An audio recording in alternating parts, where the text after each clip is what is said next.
رشک کمانا کیا ہے؟ حسد کمانا، یا اللہ اسے نہیں دینا چاہتا، مجھے دینا چاہیے تھا۔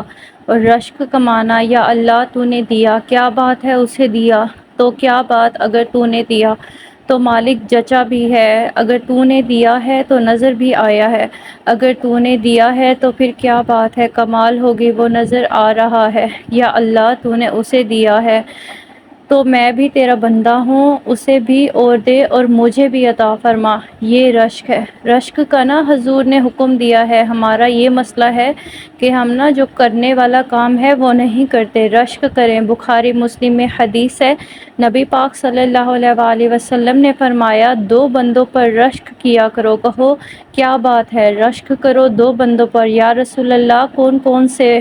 فرمایا، ایک وہ مالدار جسے اللہ دولت دے اور وہ صبح بھی رب کے راستے میں خیرات کرے اور شام بھی رب کے راستے میں خیرات کرے، یہ قابل رشک ہے۔ کہو تیری کیا بات ہے بھائی، کیا تجھے اللہ نے نوازا ہے اور اس پر رشک کرو۔ یا اللہ اور اسے بھی دے اور مجھے بھی دے اور تیرے بندوں پر سخاوت کرے، اور اللہ کہ اس کے طفیل تصدق ہمیں بھی عطا فرماؤ۔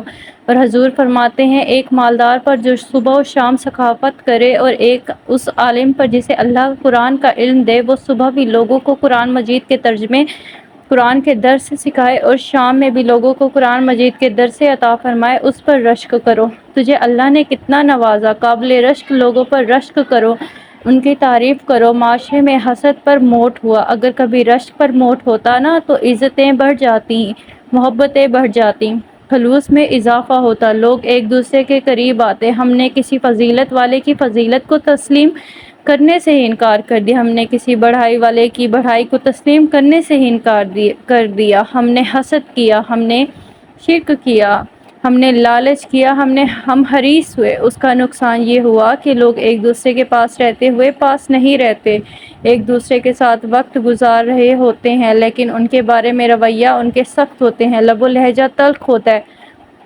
جب وہ کسی کے بارے میں بے لاگ تبصرہ پوچھا جائے تو غلط باتیں کرتے ہیں۔ رشک کریں، دیکھیں نا حضرت ابوبکر صدیق رضی اللہ تعالیٰ عنہ، حضرت عمر ساری زندگی دوڑ لگی رہی۔ حضرت عمر کہتے ہیں، میں نے ساری زندگی دوڑ لگائی ہے کہ ابوبکر سے آگے گزر جائیں، لیکن یہ دوڑ ہے حسد والی نہیں، یہ رشک والی۔ فرماتے ہیں، میرا دل کرتا تھا کہ میں نیکیوں میں ابوبکر سے آگے گزر جاؤں، حضور کے عشق میں ابوبکر سے آگے گزر جاؤں، نبی پاک کی اولاد کی محبت میں ابوبکر سے بھی آگے گزر جاؤں، میں نہ خیر کے کاموں میں آگے گزروں۔ کہتے ہیں، میرا ساری زندگی رشک کا رشتہ رہا، یہ رشتہ شاندار ہے، اس پر عمل کریں، اس پر توجہ کریں، بجائے اس کے کہ یہ کہنا کہ استاد جی کا فلانے سے زیادہ پیار ہے۔ پیار کی وجوہات تلاش کر مرشد فلانے پہ نظر رکھتے ہیں تو میرے بھائی وہ نوٹوں کی وجہ سے نظر رکھتے ہیں، تو وجہ تو تلاش کر، تو اپنے آپ کو اس طرح کا بنا، تو اس طرح کی کیفیات پیدا کر اپنے اندر۔ ہم کیا کرتے ہیں کہ رشک کرنے کی بجائے حسد کرتے ہیں۔